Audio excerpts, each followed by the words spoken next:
Good morning everyone. आज हम +1 commerce and arts और सब्जेक्ट इकोनॉमिक्स का एक इम्पोर्टेंट टॉपिक डिस्कशन करेंगे आपके बीच। हम पढ़ेंगे आज मार्केट के बारे में, बाज़ार क्या होता है, बाज़ार कितने प्रकार का होता है, तो बाज़ार और बाज़ार के टाइप्स। तो बाज़ार क्या है? बाज़ार का मतलब होता है जहाँ पर वस्तुओं का क्रय विक्रय हो, जहाँ पर क्रेता और विक्रेता आपस में मिले, उस स्थान को बाज़ार कहते थे पहले। ये उसकी पुरानी विचारधारा है। परंतु जैसे जैसे समय आगे बढ़ता गया और एक मॉडर्न कंसेप्ट आया मार्केट के बारे में, और मॉडर्न कंसेप्ट में मार्केट में ऐसा होता है कि जो सेलर और बायर है उनका फेस टू फेस मिलना कोई कंपलसरी नहीं है। वो अपने घर पर बैठकर भी क्या कर सकते हैं, किसी भी वस्तु और सेवाओं का क्या कर सकते हैं, क्रय विक्रय कर सकते हैं। जैसे आज के टाइम में हम बहुत बार देखते हैं कि ऑनलाइन मार्केटिंग करते हैं, जबकि सेलर और बायर का बहुत डिस्टेंस होता है। ज़्यादातर अब जितने भी मार्केट अपने आप को स्थापित कर रहे हैं वो इसी थीम पर कर रहे हैं कि हम क्या है, सेलर और बायर फेस टू फेस ना मिले और सारा जो बिजनेस है वो कहीं ना कहीं ऑनलाइन स्टेबल हो। और आज के टाइम की बिजनेस की मेन सक्सेस भी इसी पे ही क्या है, बिल्डअप करती है, डिपेंड करती है। जो बिजनेस फिजिकल टाइप के बिजनेस कर रहे हैं, जिसमें क्या है सेलर और बायर फेस टू फेस मिलते हैं, उसमें क्या है टाइम ज़्यादा लगता है और सक्सेस लेट पहुंचती है। तो बड़ी बड़ी कंपनियों ने क्या है, अपनी जो मार्केटिंग स्किल को बढ़ाने के लिए, अपने मार्केटिंग जो सेगमेंट को क्या है इंक्रीज करने के लिए क्या किया है कि ऑनलाइन प्लेटफॉर्म पर क्या है आ चुके हैं। ज़्यादातर कंपनी अपने प्रोडक्ट को क्या है अब ऑनलाइन सेल करने पर क्या है विश्वास रखती है। इसी आधार पर हम कह सकते हैं कि बाज़ार का अभिप्राय ऐसा है कि जहाँ पर वस्तु और सेवाओं का क्रय विक्रय हो किसी भी मोड में। ज़रूरी नहीं है कि वो फिजिकली मिले, फेस टू फेस मिले, वो अपने घर पर बैठकर भी बिजनेस को कर सकते हैं। और बाज़ार पहले क्या होता था, बाज़ार का एक विशेष स्थान होता था और उस विशेष स्थान पे ही वस्तुओं का क्रय विक्रय किया जाता था। बट अब ऐसा नहीं है, बाज़ार का कोई विशेष स्थान नहीं है। आप क्या है ऑनलाइन पोर्टल पे जाकर और आप क्या है किसी भी गुड्स एंड सर्विस की ट्रेडिंग कर सकते हैं और वो कोई एक विशेष स्थान नहीं है। ठीक है, अब हम पढ़ेंगे जो मार्केट है उनके टाइप्स। उसमें सबसे पहले आता है पूर्ण प्रतियोगिता। पूर्ण प्रतियोगिता का मतलब होता है परफेक्ट कंपटीशन।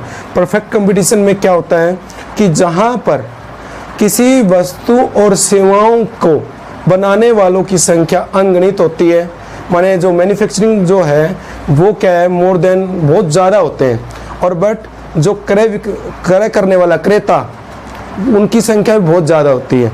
इसकी एक मेन विशेषता है, यहाँ पर जो वस्तुओं और सेवाओं का लेन देन होता है वो समरूप वस्तुओं का होता है। समरूप वस्तुओं का मतलब होता है होमोजीनियस प्रोडक्ट। जैसे मान लीजिए अब मेरी एक दुकान है, देखो ये एक दुकान है और ये एक दुकान है, इस पे ए प्रोडक्ट है तो इसमें भी ए प्रोडक्ट है। कस्टमर ये डिफरेंस नहीं कर सकता कि इसका जो ए प्रोडक्ट है वो इसके ए प्रोडक्ट से डिफरेंट है। मान लीजिए पार्ले बिस्कुट लेने के लिए जाते हैं हम, तो हमने दिल्ली से एक पार्ले बिस्कुट खरीदा और एक भिवानी से खरीदा, तो कोई भी ये नहीं बता सकता कि वो में दोनों में अंतर है। तो इसे कहते हैं होमोजेनियस प्रोडक्ट।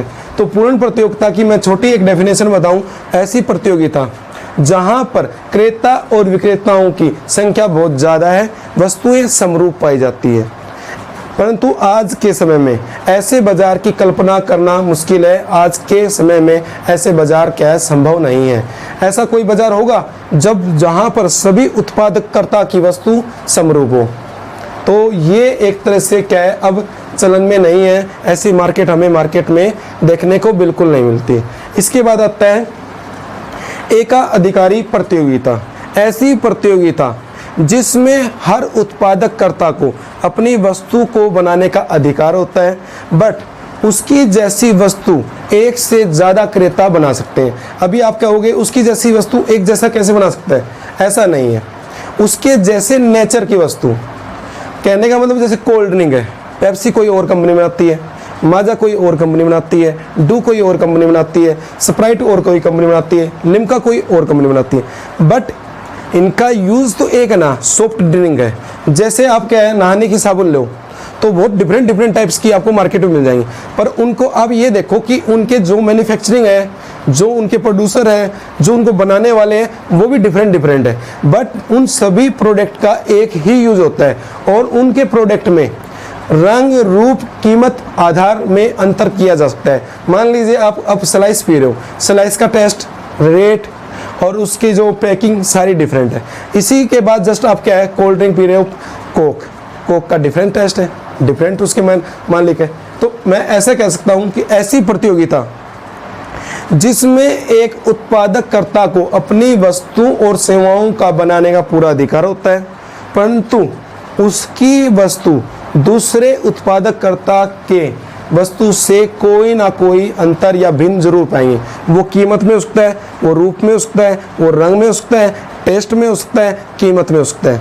ऐसी प्रतियोगिताओं का चलन आज मार्केट में बहुत ज़्यादा है। जैसे मोबाइल देख लो, सैमसंग देख लो, ओप्पो देख लो, रियलमी देख लो, नोकिया देख लो, वीवो देख लो, काम तो एक ही है, टेलीकॉम में ही यूज़ की जाती है, हमारी कम्युनिकेशन के लिए ही क्या है यूज़ होती है। बट उसके मैन्युफैक्चरिंग जो है वो डिफरेंट टाइप की कंपनी कर रहे हैं, उनके डिफरेंट क्या मॉडल होते हैं, डिफरेंट उसके क्या कीमतें होती है, डिफरेंट उसके फीचर्स होते हैं। ऐसी प्रतियोगिता आज के समय में बाजार में बहुत ज़्यादा पाई जाती है। एकाधिकार, मोनोपोली का मतलब होता है एक और अधिकार, एक व्यक्ति को किसी वस्तु सेवाओं का बनाने का अधिकार, उसको कहते हैं एकाधिकार।